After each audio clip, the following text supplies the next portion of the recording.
Salut bien-aimés dans le Seigneur, que Dieu vous bénisse partout où vous nous suivez, partout où vous nous captez et vous suivrez ces prédications, ces 25 ou 30 minutes que nous allons passer avec vous devant la présence de Dieu. Seigneur, nous bénissons ce moment. Je déclare ta bénédiction sur ce que nous allons dire. Je prie que Dieu, le Saint-Esprit, puisse couvrir toutes les bien-aimés qui vont suivre cet enseignement, qui vont suivre cette exhortation de quelques minutes. Au nom de Jésus, j'ai ainsi déclaré Amen. Je bénis votre cerveau, je bénis votre cœur, je bénis aussi votre pensée. Que le Seigneur contrôle maintenant votre pensée et qu'il puisse le dompter d'une influence particulière, surnaturelle, pour que vous puissiez capter aussi la pensée de Dieu de tout moment que Dieu aura besoin de vous parler. Merci. Bien-aimés, prenez avec moi la Bible dans le livre de Habakkuk, chapitre 2, verset 4. Et la Bible dit dans le partie A de ce passage, la Bible dit sur enflé d'orgueil. Mais le parti B, il dit encore que mon juste vivra par la foi. Donc c'est là que je vais parler. Je parle de la foi. Je vais développer quelque chose sur la foi. La foi, c'est quoi? La foi, c'est le moteur qui fait travailler la vie des chrétiens. Le moteur qui amène la main de Dieu de descendre vers les hommes qui sont faibles sur terre. La foi, c'est le moteur qui fait tourner le regard de Dieu vers un homme. Voilà pourquoi la Bible dit que Dieu n'est pas le consommateur de notre adoration, Dieu n'est pas le consommateur de notre louange, Dieu ne consomme pas notre prédication, Dieu ne consomme pas notre enseignement, Dieu consomme la foi. Dieu mange la foi. La foi, c'est une ferme assurance. La foi, c'est la démonstration des choses qu'on espère voir auprès de Dieu. La foi, c'est l'esprit qui incarne la création. La foi, c'est l'esprit de la création. Lorsque vous avez la foi, vous pouvez créer, vous pouvez donner l'image à quelque chose qui n'a pas l'image. La foi, c'est le monde des esprits. Or, dans le monde des esprits, c'est le monde de la création. L'esprit crée.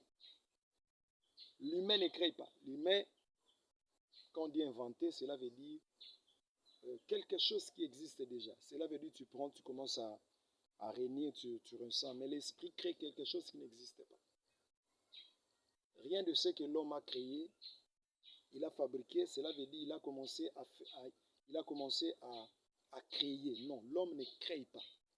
L'homme, il prend ce qui existe déjà, soit il fait un mélange et puis il donne à la chose l'image pour que cela puisse être. Mais l'esprit, le monde des esprits, c'est le monde de la création. Quelque chose qui n'existe pas, on donne naissance à quelque chose qui n'existait pas encore. Vous voyez? Donc c'est un peu ça. Et maintenant, la foi, c'est le monde de la création. La foi, c'est le monde auquel tout a été créé. Donc rien n'a été créé sans foi. Tout a été créé par la foi. Lorsqu'on lit le livre de Genèse chapitre 1er, la Bible dit au commencement, Dieu créa. Lorsqu'on vient encore dans le livre de Jean, chapitre 1er, verset 14, c'est très précis encore. On parle de la parole de Dieu. On dit au commencement, Dieu était avec la parole. Qui est la parole? Jésus-Christ. La parole qui est qui? La parole qui est Dieu. Cette parole, c'est Jésus-Christ. La parole, or, la foi vient de ce qu'on attend. Ce qu'on attend vient de la parole de Christ. La foi vient de ce qu'on attend vient de la parole de Christ. Donc, la foi, c'est un monde des esprits auquel on peut créer. On peut inventer. Non, je ne parle pas d'inventer, je parle de la création. La foi, c'est le monde de la création. Quand tu as la foi, tu peux créer ton monde, tu peux créer ton environnement, tu peux fabriquer quelque chose par toi-même. Cela veut dire que tu vois quelque chose dans l'esprit. Tu as déjà vu quelque chose. Tu as déjà regardé quelque chose. Et puis tu crées maintenant dans le monde physique ce que tu as vu dans le spirituel. Et la foi, c'est le monde spirituel qui vient s'installer dans l'âme de l'homme. L'esprit de foi, il s'installe dans l'âme de l'homme. L'esprit de foi ne s'installe pas sur l'intelligence de l'homme. Parce que la foi contredit d'abord l'intelligence et tous les systèmes de la science est toujours en contradiction avec la foi. L'esprit de foi, il réside dans l'âme de l'homme. Qui est son propulseur réel? C'est l'esprit de l'homme. C'est l'esprit de l'homme qui commence à propulser, à pousser l'esprit de foi de s'asseoir avec tout son pouvoir dans l'âme de l'homme. Et c'est comme ça, la pensée de quelqu'un peut totalement changer et être totalement convertie. Une pensée convertie, une pensée totalement changée. C'est l'esprit de foi. L'esprit de foi peut donner lumière à votre pensée bloquée dans les ténèbres. L'esprit de foi peut donner une lumière dans votre pensée, empêcher de voir trop loin. Et voilà pourquoi Jésus-Christ a dit, la parole que vous écoutez, vous entendez. Cette parole est esprit et vie. Cette parole, ce n'est pas seulement les écritures, cette parole n'est pas seulement une lettre, mais c'est esprit et vie. Et lorsque vous entendez cette parole, si votre esprit n'est pas stable, vous ne pourrez pas les garder. Ça risque de passer comme une vent. Ça risque de passer comme le vent. Et vous ne pouvez pas les garder en vous. Écoutez, je vais maintenant parler de la foi. Ça, c'était l'introduction. La foi est une ferme assurance. La foi, c'est la démonstration des choses qu'on espère voir. La foi, c'est la dimension de Dieu qu'il donne à l'homme. La foi, c'est la dimension auquel l'homme peut obtenir quelque chose de manière vite auprès de Dieu. Quelqu'un a donné une définition sur la foi. Donc, il prenait les 3 lettres et puis les donnait comme une définition en disant F veut dire force, O veut dire obligé, I veut dire intervention. Donc, si on doit les dire clairement, je dirais la force qui oblige l'intervention divine. C'est ça la foi. Donc, une force qui oblige l'intervention divine dans votre vie. Si vous manquez la foi, vous n'allez pas plaire à Dieu. Dieu ne sera pas content avec vous. Parce que Dieu ne consomme rien d'autre que la foi. Or, dans la foi, on voit l'esprit de confiance.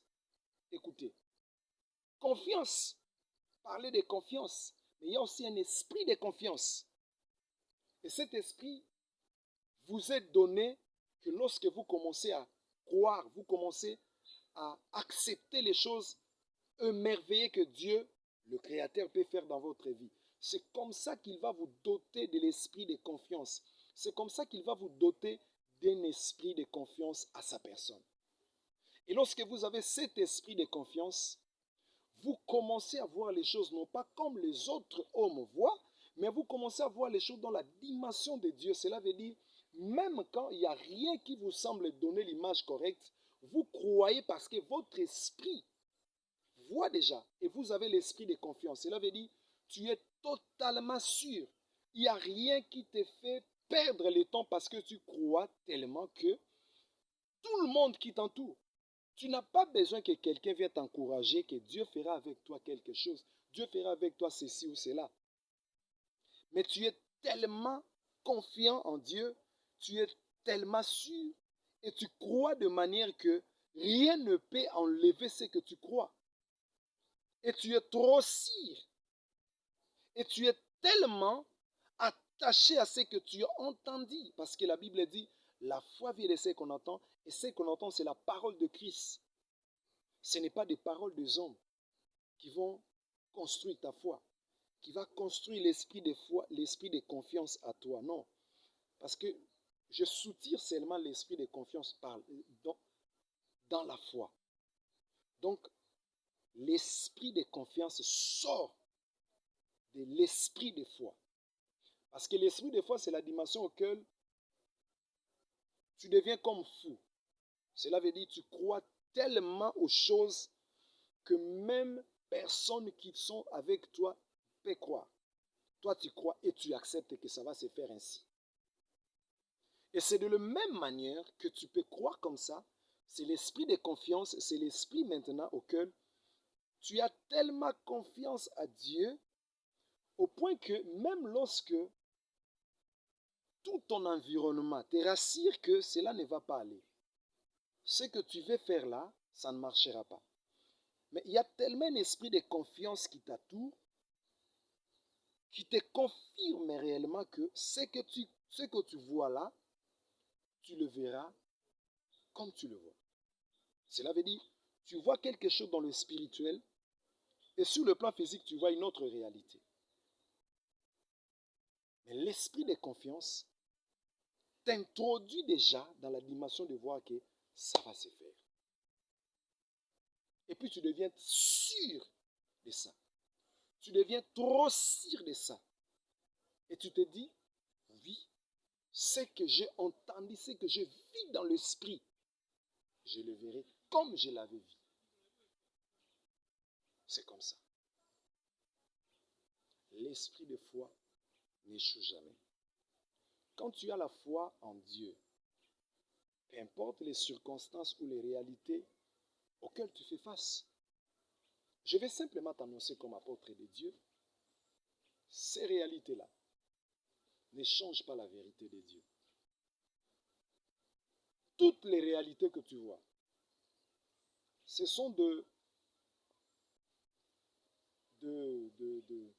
poussettes du dévoilement de la vérité. Cela veut dire, ce sont de petits mains qui te poussent vers la vérité. Ces réalités-là que tu vois. Des réalités sombres. Imaginez, tu as des problèmes, tu ne conçois pas. Tu es une femme, tu as des problèmes de conception. Alors, tu as entendu une parole de Dieu. En Israël, je vais dire, là où se trouve au milieu de fils de Dieu, au milieu de filles de Dieu, il n'y aura pas stérile. Mais tu attends cette parole, tu te dis, mais qu'est-ce qui se passe alors que moi je suis toujours stérile? Écoute-moi bien. Le problème c'est quoi? Le problème c'est que tu dois dépasser ce que ton environnement te conditionne à accepter. Tu dois aller au niveau de voir dans les spirituels. Parce que je parle trop, arrête d'être trop religieux que d'être spirituel. Sois spirituellement élevé. Sois spirituellement élevé à la place d'être trop religieux. La religion peut te bloquer. Il y a des miracles en religion, les gens ne peuvent pas croire à ça. On a levé les trompes, on a déchiré ce qu'on peut déchirer, on a tout enlevé, on a levé, on a levé, on a levé. Il n'y a plus rien, donc cela veut dire que la religion ne croit plus. La religion, c'est limite. Il commence à avoir des possibilités, aller voir, aller consulter des médecins, aller. Mais la foi dans le spirituel, tu n'as pas besoin de douter, tu n'as pas besoin de t'arrêter parce que il y a telle ou telle chose ne va pas marcher. Tu vas dire, il y a un Dieu qui m'avait dit, il y a un Dieu qui m'avait montré, ce qu'il m'a montré est vrai, je le verrai et je vais le palper. C'est ça le monde de foi. L'esprit de foi ne lâche jamais. L'esprit de foi n'abandonne pas. Quand tu as l'esprit de foi, tu continueras à croire même lorsque rien ne te rassure dans ton corps, même dans ton sang, il n'y a rien qui te rassure que cela va se faire. Dans l'esprit de foi, tu vas toujours croire et accepter. Et voilà pourquoi la Bible dit ceci. Enflé d'orgueil. Qui est enflé d'orgueil? C'est l'humain. L'esprit de l'homme ne s'enorgueillit pas. L'orgueil, c'est l'état de l'âme. L'orgueil, c'est l'humain. L'orgueil, c'est l'homme qui s'accapare de l'orgueil, qui aime l'orgueil, qui aime l'arrogance, que je peux dire. Mais l'esprit est trop humble. Est-ce que tu peux voir l'esprit à tout moment balader, partir, faire des mouvements partout, partout? Non. Mais tu peux voir l'homme bouger, faire tout le mouvement parce qu'on voit l'homme. L'homme est vie, mais l'esprit se cache. Donc c'est comme ça. Tu dois arrêter à croire à ce que les gens te disent. Je suis là pour encourager quelqu'un te dire, peu importe le temps que tu as passé à prier, tu as passé à te poser des questions. Il y a des questions que tu n'auras pas de réponse que quelqu'un vient te dire, mais tu auras des résultats qui changent ces questions et que tu as les réponses. Crois plus que ce que les gens te disent. Arrête de te sous-estimer. Arrête de sous-estimer l'Esprit de Dieu qui est en toi. Arrête d'empêcher l'œuvre du travail de l'Esprit qui fait toutes choses dans ta vie. Il peut faire au-delà. Il peut travailler plus que ce que tu ne vois pas. Mais le problème maintenant, c'est que toi, tu dois enlever en toi le blocage là, le limitation là, le barrière là de croyance humaine.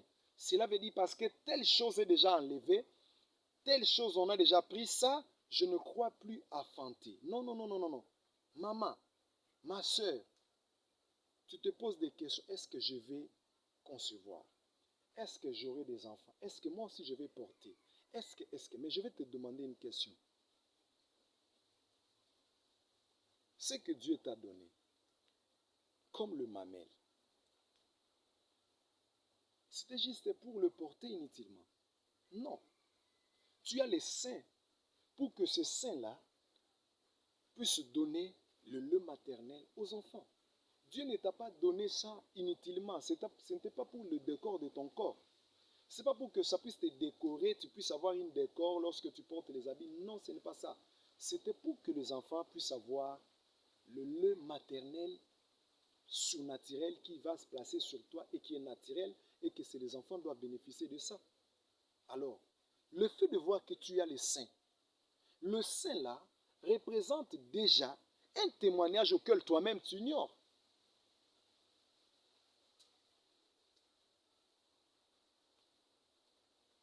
Tu penses quoi? Les rapports sexuels doivent se limiter toujours. Tu as la joie avec ton mari, tu te réjouis de ces rapports sexuels. Et puis, pourquoi tu as la joie là? Ça doit te limiter seulement comme ça. Non, non, non, non. C'est pour que les enfants sortent. C'est pour que les enfants arrêtent. Dieu, Dieu ne t'a pas condamné à rester dans cette situation-là que tu as. Dieu ne dit pas que non, tu dois rester là. Les hommes peuvent dire que tu restes là, mais Dieu ne te dit pas de rester là. La foi en Dieu te dit d'être intègre. La foi en Dieu te dit d'être celui qui craint Dieu. Tu ne peux pas avoir la foi en Dieu, tu ne crains pas Dieu. Tu ne peux pas avoir la foi en Dieu, tu n'es pas intègre. Tu ne peux pas avoir la foi en Dieu, tu n'es pas juste. Tu ne peux pas avoir la foi en Dieu, tu manques l'amour. Non, la foi marche avec l'amour. Et lorsque nous lisons la Bible dans le livre de Romains chapitre 5, verset 5, la Bible est claire là-dessus. La Bible dit, il a répandu, cela veut dire, le don, autre don de Dieu de la foi qu'il nous a donné, c'est l'amour. Et c'est comme ça la Bible dit, il a répandu par son esprit l'amour dans nos cœurs. Et plus tard encore on dit, l'amour, cela veut dire l'espérance ne trompe point. Donc Dieu a répandu l'amour dans nos cœurs par l'esprit. Donc l'espérance là qui est l'esprit de confiance qui sort de l'esprit de foi, qui sort dans l'esprit de foi, est maintenant collé à l'amour parce que l'espérance ne trompe point, l'amour aussi ne trompe pas. Et vous ne pouvez jamais avoir la foi et manquer l'amour. Vous ne pouvez jamais croire que j'ai la foi en Dieu et ne pas avoir l'amour pour les gens qui vous entourent. La foi en Dieu te donnera l'intégrité. La foi te donnera la crainte de Dieu. La foi te donnera la justice. La foi te donnera l'esprit de vérité. La foi te donnera l'esprit de l'amour. Cela veut dire que tu aimes sans intérêt.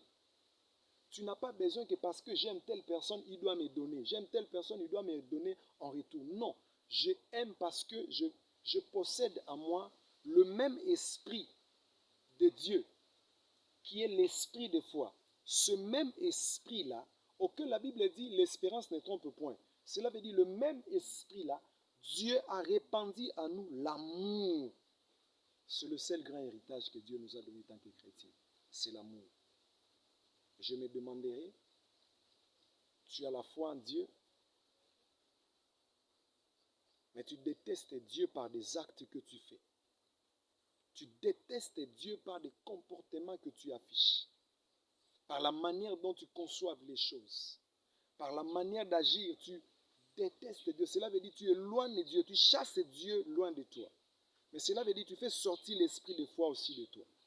Parce que l'esprit de foi, il marche avec l'amour. Cet amour qui est répandu dans notre cœur, c'est l'amour auquel nous devons produire l'intégrité, nous devons produire la justice, nous devons produire la crainte de Dieu, nous devons respirer la crainte de Dieu comme Christ respirait. La foi en Dieu te donnera toujours un esprit ouvert. Et tu vas voir, il y a certaines choses, tu peux beaucoup prier pour ça. Il y a certaines choses qui peuvent facilement lâcher ta vie, qui peut dégager et te laisser libre, juste parce que tu as fait des déclarations de foi. Il y a des moments auxquels il faut prier avec foi. Mais il y a aussi des moments où il ne faut pas prier, il faut faire des déclarations de foi. Les choses peuvent facilement changer dans ta vie et tu peux voir autre chose. Et tu peux commencer à témoigner les merveilles de Dieu. La foi en Dieu croit aux choses impossibles. La foi en Dieu croit aux choses que même la médecine se limite. Je vais faire telle chose. Est-ce que j'irai? Est-ce que je vais arriver? Est-ce que c'est possible? Je ne vois pas comment je peux réussir cette entreprise. J'ai plein de défis devant moi. J'ai toutes les opportunités possibles devant moi, mais j'ai tout le temps de menaces, j'ai tout le temps de barrières qui me font voir que je ne peux pas. Mais laisse-moi t'expliquer une chose. À chaque fois, il y a obstacle dans ta vie. Sache-le bien, que l'opportunité est là. Et cette opportunité est pour toi. À chaque fois que tu vois des choses compliquées, sache bien que c'est le temps de décollage, si je peux le dire comme ça. Le temps auquel les choses peuvent s'éclater dans ta vie. Quand les choses sont difficiles dans ta vie, c'est le moment auquel tu peux aussi voir la grandeur de Dieu. Arrête de voir Dieu dans la dimension de tes problèmes. Dieu est plus grand. Quand tu vois Dieu dans sa grandeur, tes problèmes là vont disparaître par elles-mêmes. Arrête de voir Dieu dans la dimension de tes problèmes. Arrête de voir Dieu dans la dimension auquel toi tu vois tes problèmes là sont tellement compliqués. Même si les gens ont posé les mains, je suis malade, ça fait 20 ans. Oui, dans la Bible, il y a même des hommes il y a des gens de 38 ans. Il y a des ceux de 18 ans. Malades, 12 ans de maladie. Mais ces jours-là, quand il a rencontré Jésus, la Bible dit, la maladie a fui. 38 ans dans les piscines de Bethesda, de personnes qu'on l'a amené, ils l'ont laissé là.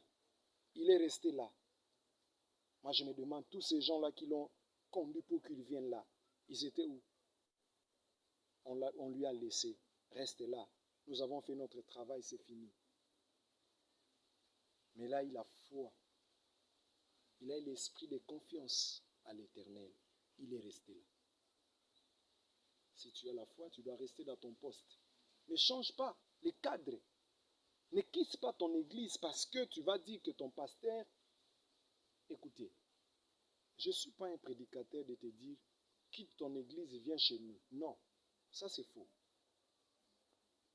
Si tu es dans une église de réveil, auquel tu as eu les témoignages du fond de ton cœur que cet homme de Dieu-là, il est une bénédiction pour toi, reste là. Le problème à toi, tu dois faire confiance à Dieu qui a appelé cet homme-là. Tu comprends? Donc tu dois faire confiance à ce Dieu qui a appelé cet homme-là, qui te prêche, qui t'enseigne chaque dimanche, de jour de culte, il t'enseigne, il te parle de Dieu. Tu dois faire confiance à son Dieu. Et alors, lorsque son Dieu devient ton Dieu à toi, le miracle va se produire. La plupart des fois, nous regardons des hommes étant, nous les regardons comme hommes. Il y a de saints hommes de Dieu. La Bible dit qu'il faut le voir comme de saints hommes de Dieu. Et quand tu regardes un saint homme de Dieu comme un homme simple, tu enlèves déjà ton part de miracle. Tu enlèves ta part de... Donc, cette grande part-là que tu pouvais recevoir, tu l'enlèves déjà. Tu le mets à côté. Tu n'auras plus ça parce que tu vois qu'un homme, c'est comme moi je te parle ici de la foi. Si tu es connecté à mon Dieu, cela veut dire je ne parle pas de moi. Tu t'attaches à mon Dieu pendant ces heures, quelque chose se passe. Il place quelque chose à toi comme l'esprit de foi, et puis directement tu vas voir les choses vont commencer à tourner de ta faveur. Nous avons un Dieu, il nous demande d'abord. La Bible dit dans le livre des Proverbes, l'homme est tel et ses pensées. La manière dont vous pensez de votre vie, c'est la manière dont vous allez devenir. La vie que vous pensez avoir, c'est cette vie-là que vous aurez. Toute pensée que vous avez, si vous ne pensez plus de votre vie, vous êtes un homme mort. Toute personne qui vit, il doit penser, il doit réfléchir, il doit avoir des idées sur sa vie, sur son domaine.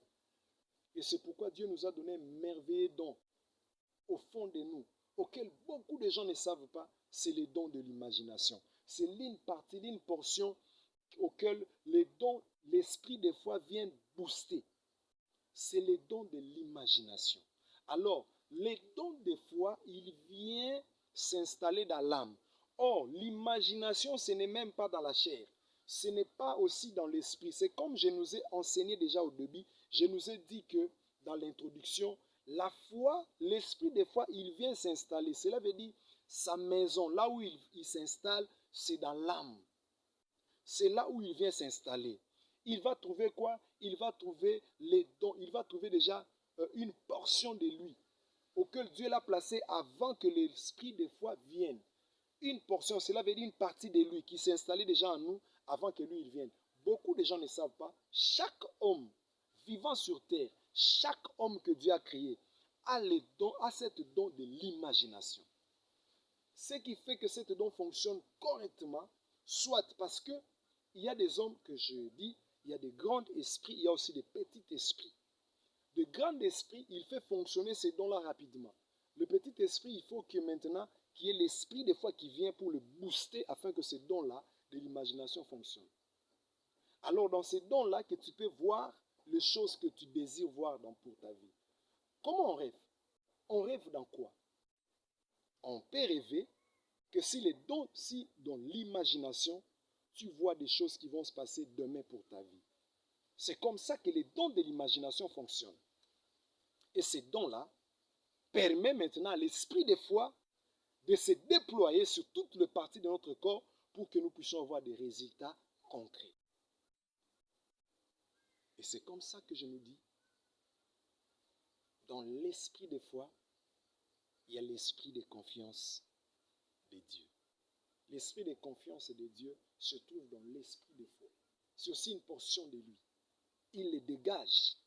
Il nous donne pour que nous puissions avoir confiance à Dieu, même les moments difficiles, même dans des moments auxquels nous ne savons pas quel sera notre sort de demain.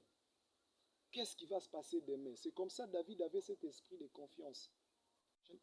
Parce qu'en ces périodes-là, de David, ils n'avaient que des portions, de petites portions, parce que l'esprit total de la foi vient s'installer lorsque nous possédons le Saint-Esprit. Mais alors, eux, ils n'avaient qu'une portion. Cela veut dire l'esprit de confiance de l'Éternel. Cet esprit de confiance que David avait, lui avait permis de voir les choses même lorsqu'il passait des moments difficiles, alors qu'il était poursuivi par Saül.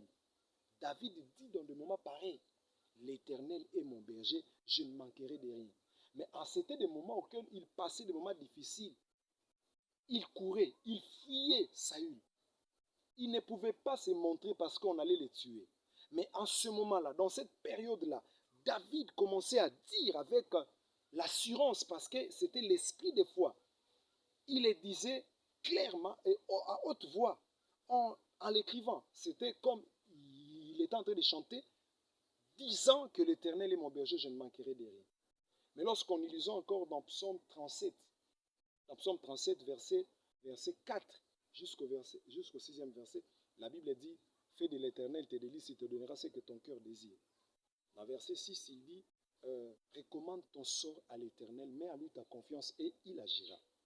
Mais dans le 6e verset, il a encore bien dit encore que il fera paraître sa justice. Il fera paraître sa justice dans ta vie comme une aurore, donc une lumière qui va briller tellement que ça va faire disparaître l'injustice que tu as connue dans ta vie.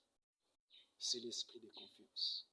En ayant cet esprit-là, en possédant cet esprit de confiance, tu ne pourras pas commencer à craindre les événements.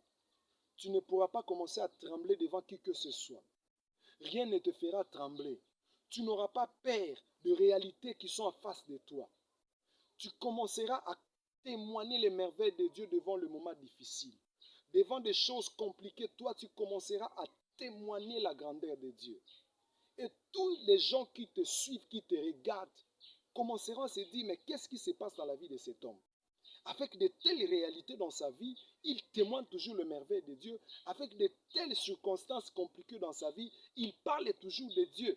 Arrête de voir qu'il n'y aura pas de solution dans ton problème. Il y a toujours eu des solutions. Parce qu'à chaque problème, il y a des solutions. À chaque réalité, il y a des vérités vraies qui changent la réalité. La vérité, c'est ce qui est constant, ce qui ne change pas. La réalité, ce sont des fausses vérités. Pourquoi je dis des fausses vérités? Parce que un temps à un autre, ça peut changer. Mais il y a une vérité, c'est ce que Dieu a dit. Qu'est-ce que Dieu a dit à ton sujet? Dieu a dit quoi à ton sujet? Tu vas rester chômeur? Tu vas rester stérile? C'est ça la volonté de Dieu. Non, il y a même des gens dans la Bible dit, Dieu lui-même les a rendus stériles, comme Rachel.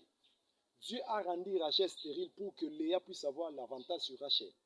C'était la volonté de Dieu. Mais un jour, Dieu a donné des enfants à Rachel. Et ce sont des enfants de Rachel peut-être qui ont conduit le peuple de Dieu dans la dimension de gloire pour qu'un jour revienne dans la terre promise. Parce que